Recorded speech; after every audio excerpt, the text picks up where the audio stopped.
क्या हाल है dear students, उम्मीद है आप सब लोग ठीक होंगे। आज के इस लेक्चर में हम क्लास 9th की केमिस्ट्री के कुछ इंपॉर्टेंट टॉपिक्स के एमसीक्यूज को डिस्कस करेंगे जूनियर साइंस टीचर की टेस्ट के हवाले से।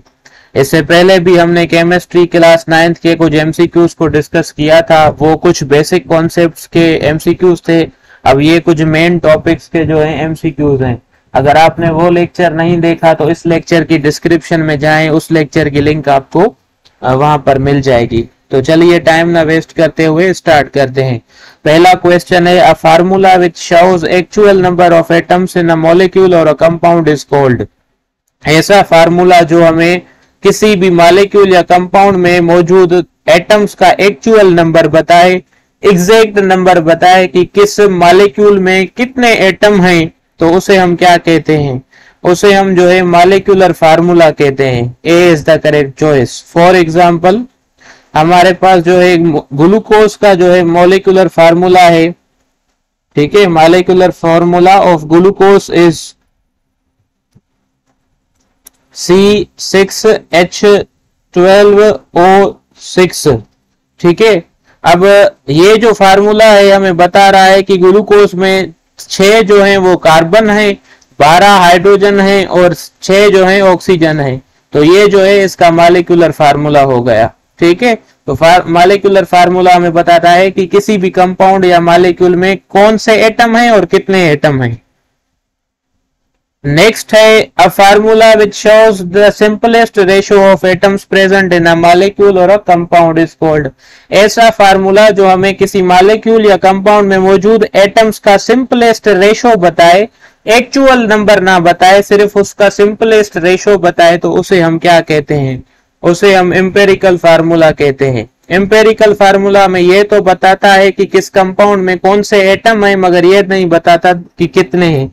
For example empirical formula of glucose is, अब ग्लूकोज का जो एम्पिरिकल फार्मूला होता है वो होता है CH2O। अब इसे देख लें, ये हमें ये तो बता रहा है कि ग्लूकोज में कार्बन, हाइड्रोजन और ऑक्सीजन होते हैं, मगर उनका जो है एग्जैक्ट नंबर नहीं बता रहा, जस्ट उनका जो है सिंपलेस्ट रेशो बता रहा है कि जब ग्लूकोज में कार्बन और ऑक्सीजन का नंबर जो है एक जैसा होता है और हाइड्रोजन ग्लूकोज में डबल पर होती है, ठीक है। तो ये जो है एम्पिरिकल फार्मूला हो गया।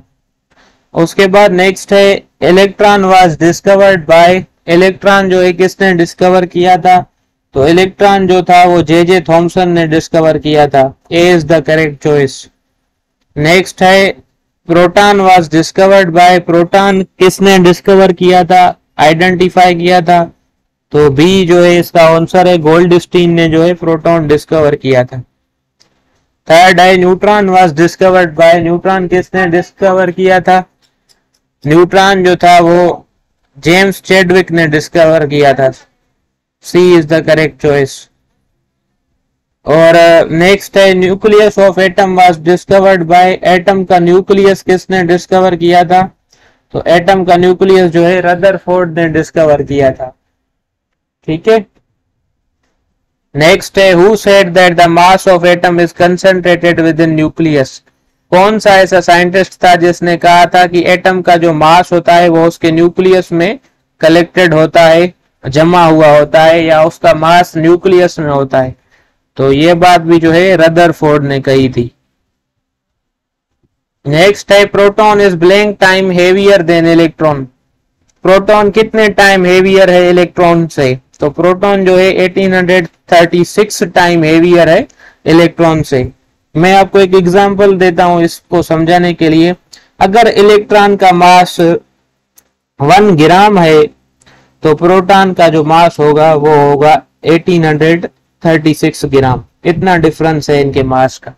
इतना मास होता नहीं है दोनों का, बस आपको समझाने के लिए जो है ये एग्जांपल दिए कि ताकि आपको समझ आ जाए कि 1836 टाइम हेवियर का मतलब क्या है।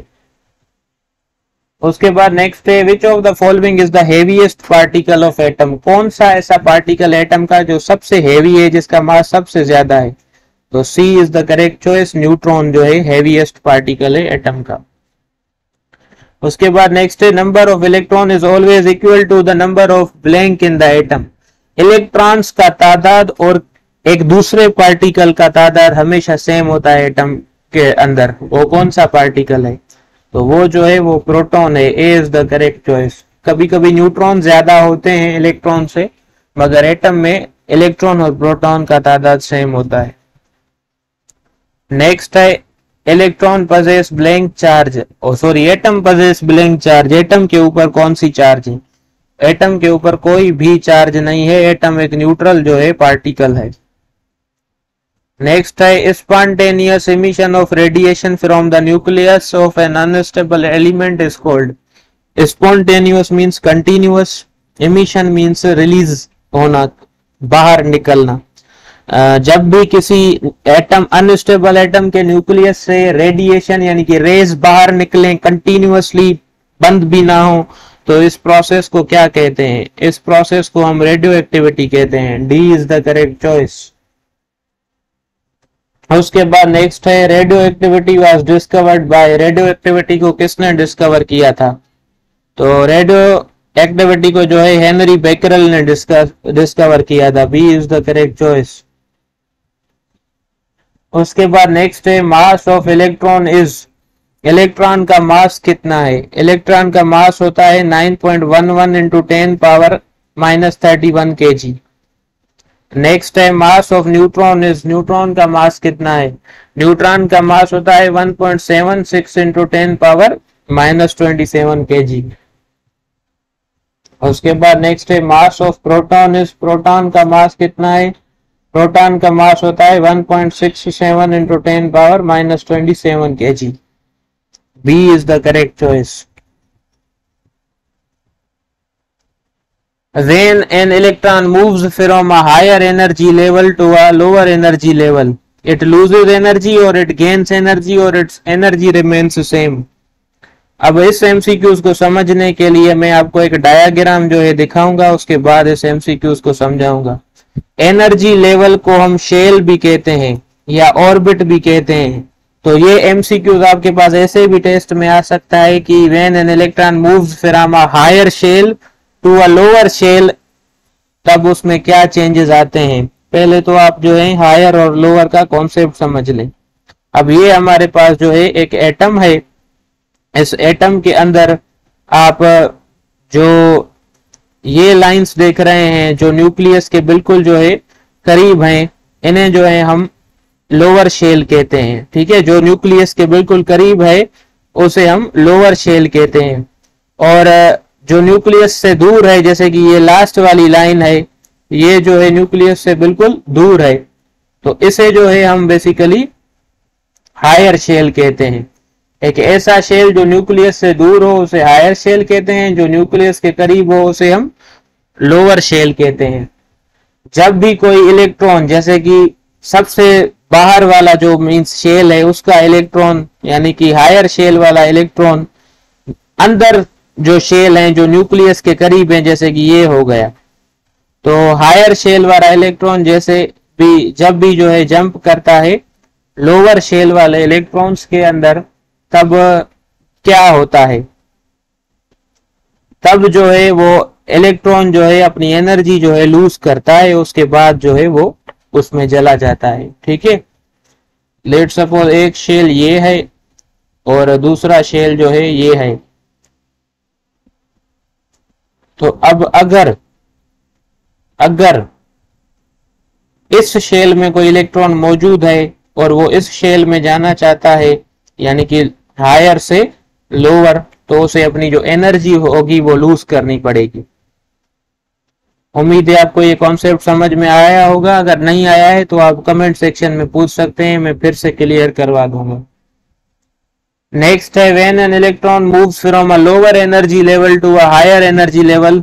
अब ये उसका अपोजिट है, यानी कि जब कोई एटम का इलेक्ट्रॉन जो है लोअर एनर्जी लेवल से यानी कि जो शेल न्यूक्लियस के करीब है उससे हायर एनर्जी लेवल में जाता है यानी कि जो शेल न्यूक्लियस से दूर है, तब क्या होता है? तब जो वो इलेक्ट्रॉन होता है वो एनर्जी गेन करता है। ठीक है, एब्जॉर्ब करता है, अपनी एनर्जी बढ़ाता है। उसके बाद नेक्स्ट है when an electron revolves around the nucleus in its own orbit continuously, it loses energy, it gains energy, or its energy remains same. जब भी इलेक्ट्रॉन अपने शेल में जो है रिवॉल्व करता है, ठीक है, जैसे कि फॉर एग्जांपल अगर कोई इलेक्ट्रॉन पहले शेल का है और पहले ही शेल में रिवॉल्व कर रहा है, कहीं जा नहीं रहा दूसरे किसी शेल में, तब उसकी एनर्जी जो है वो सेम रहती है, कोई भी चेंज उसकी एनर्जी में नहीं आता। और ये बात जो है नील बोहर साइंटिस्ट ने अपने एटॉमिक मॉडल में बताई थी। उसके बाद नेक्स्ट है maximum number of electrons that can be accommodate by a shell or energy level is calculated by. किसी भी शेल में जो है कितने इलेक्ट्रॉन आ सकते हैं, 2 आ सकते हैं या 4 आ सकते हैं, उसे हम एक फार्मूला के थ्रू कैलकुलेट करते हैं, और वो फार्मूला जो है वो है 2n² फार्मूला।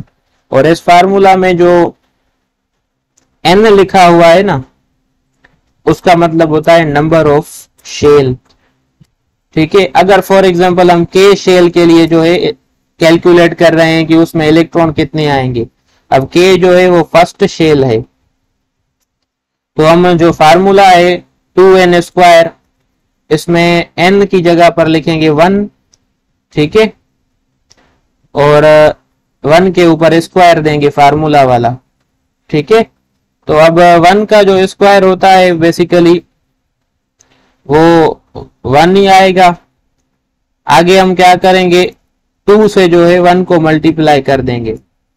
जब हम 2 से 1 को मल्टीप्लाई करेंगे तो जवाब क्या आएगा, 2।